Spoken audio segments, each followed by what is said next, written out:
repente você acompanha esse vídeo falando de uma realidade. E para aqueles que de repente, que realidade é essa? A realidade é que tudo na nossa vida é incerto. Mas uma coisa é certa. Existe uma coisa que é certa para o ser humano. Qual é? A morte. Seja cedo, seja tarde. Essa realidade, ela é certa. Mas ninguém quer encarar ela. As pessoas preferem ignorar.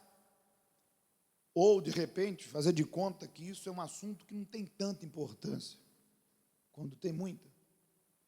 Veja que o homem mais sábio do mundo disse assim, ele disse, melhor é ir à casa onde há luto, do que a uma casa onde há banquete. Porque naquela que há luto, está o fim de todos os homens. E ali, os vivos aplicarão o seu coração. Quando fala coração, consciência. O que me difere de um animal é que eu sou racional. Nós somos racionais. E todo ser humano já teve a experiência de ir a uma casa que tem luto, de ir a um velório. E quando aquela pessoa, aquele ser humano, seja ele quem for, ateu, crente ou não, quando ele vê aquela pessoa morta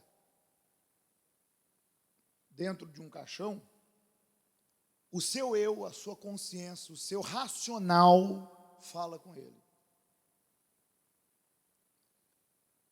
Um dia vai ser você. Onde está a alma dessa pessoa? Por mais que a pessoa não entenda, por não conhecer a palavra, outras entendam, mas há um ponto de interrogação, porque cada um sabe de si. Mas quando a pessoa vê, ela entende como a vida é frágil, como tudo passa. Ali a pessoa começa a pensar que às vezes ela dá valor a tantas coisas, e dependendo da maneira que aquela criatura partiu, as coisas são lhe tiradas da noite para o dia. E a pessoa começa a analisar a sua maneira de vida, seu tipo de vida que ela tem vivido nesse mundo. E ela pensa, um dia eu vou partir. Para onde vai a minha alma, o meu eu? A carne eu já sei, nós somos pó e ao pó tornaremos. Quando o Senhor Jesus disse, aquele que crer em mim, ainda que morra, viverá, às vezes soa que, é claro, ele estava indo ressuscitar Lázaro, mas às vezes soa que é a morte física, é a morte da alma, porque o salário do pecado é a morte. A humanidade já estava morta nos seus delitos e pecados. Todo ser humano que vivia no pecado já estava condenado. Prova que quando nosso Senhor veio, Ele veio para vencer a morte. Que morte? O pecado. Por isso que Ele foi um cordeiro que morreu pelo pecado da humanidade. Por isso que Ele disse, aquele que crê em mim, ainda que morto, viverá. Porque quando nós estávamos no pecado, nós estávamos mortos literalmente, porque se morrêssemos no pecado, não teríamos vida eterna com Deus. Viveríamos separados eternamente de Deus. E estávamos mortos na nossa alma, separados de Deus, por uma consciência condenável. Mas quando o Senhor morreu pelo seu pecado, quando Ele se tornou o caminho, a verdade e a vida, quando Ele derramou seu sangue redentor, Ele me preparou um caminho, o caminho da vida. Ainda que esteja morto, viverá. E quando eu aceitei como Senhor da minha vida, sepultei nas águas batismais meu velho homem, aquela velha vida suja, e eu aceitei como o meu Senhor, em nome do Pai, do Filho e do Espírito Santo, Ele colocou meu nome num livro que tem tudo a ver com o que ele acabou de falar, o livro da vida. Eu passei um pobre, miserável pecador, que não tem um direito a nada, mas por esse sangue, por esse sacrifício, por esse preço, eu passei a ter direito a um tesouro que dinheiro nenhum pode comprar, que é a vida eterna com Deus. Pode me tirar tudo, mas ninguém tira a salvação da minha alma, só eu, caso eu dê as costas para o meu Senhor. Hoje Ele me deu vida, já não estou morto dentro de mim. Mas Ele também disse, e ainda que morra, o quê? Viverá eternamente. Porque um dia o corpo vai morrer, mas a nossa alma viverá eternamente com Deus. E para você entender melhor, antes de ler Apocalipse, deixa eu ler aqui 1 Tessalonicenses, no capítulo 4:16, que diz assim: porque o mesmo Senhor descerá do céu, com alarido e com voz de arcanjo e com trombetas. Então o Senhor veio a primeira vez, desceu do céu, como o Messias, o Senhor, o Salvador. Morreu pelos nossos pecados, num domingo ressuscitou. Voltou aos céus, está à destra do Deus Pai. Mas voltará pela segunda vez para buscar o seu povo, a sua igreja, os fiéis, os separados nesse mundo para Ele. E aqui diz que quando Ele receber a ordem, dada pelo próprio Deus, o Senhor descerá do céu. Os que morreram em Cristo ressuscitarão primeiro. Quem conhece alguém que morreu na fé com Jesus?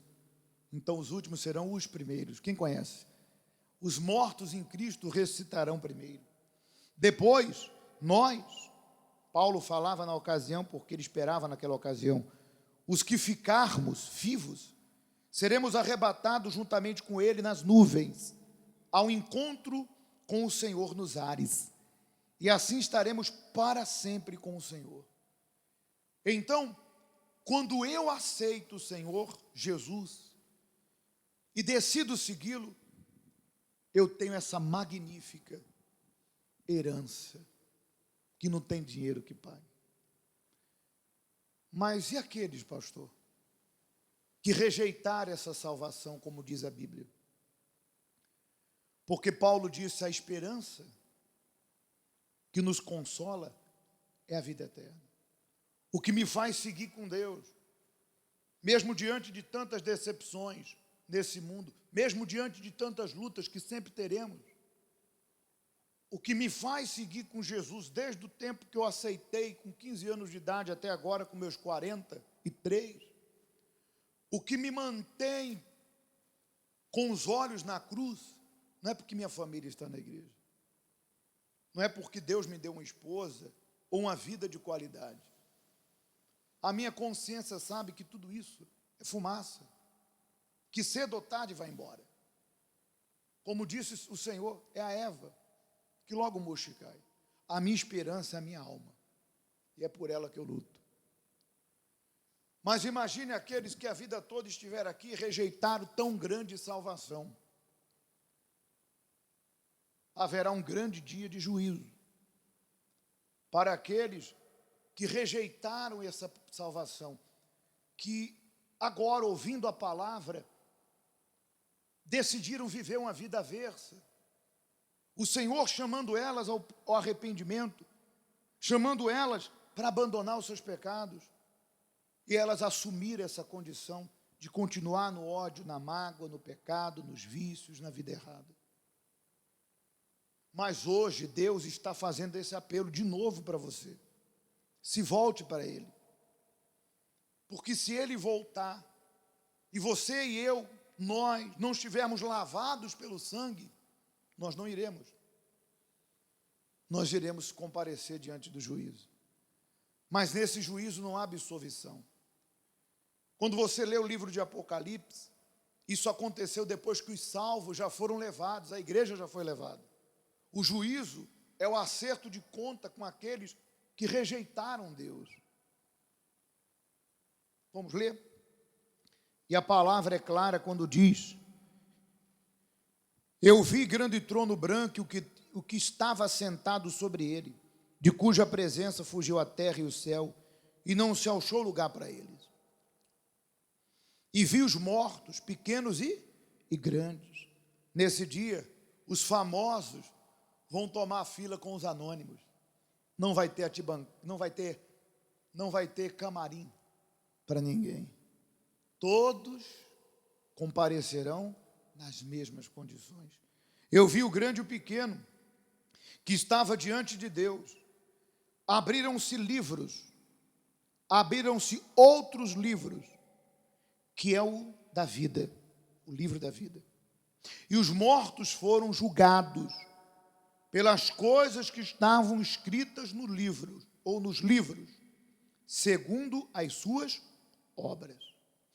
Significa dizer que todos nós temos nossas obras registradas no livro de Deus, como temos o nosso nome no livro da vida. Veja se você entende. Esse dia servirá para que a pessoa entenda que Deus não foi injusto com ela, que não foi Deus quem fez a escolha de levar ela a viver separado dele. Deus não fez o inferno para mim, mas sim para o diabo e seus demônios. Deus, naquele dia, vai mostrar para ela: olha, quanta chance eu te dei. Mas aqui no livro diz que você rejeitou. Aqui diz que você não quis o perdão. Aqui diz que você não quis se redimir. Eu tentei te salvar. Eu tentei evitar de você estar aqui nesse dia de juízo. Eu fiz de tudo. Lembra que eu usei o meu servo? É como se no céu se abrisse uma tela e você aí sentado ouvindo o pastor e Deus dissesse: olha lá, olha eu te chamando. Mas você foi dura. Eu não estou te condenando. Eu já não posso fazer mais nada. Porque durante toda a sua vida eu te chamei, mas você não quis me ouvir.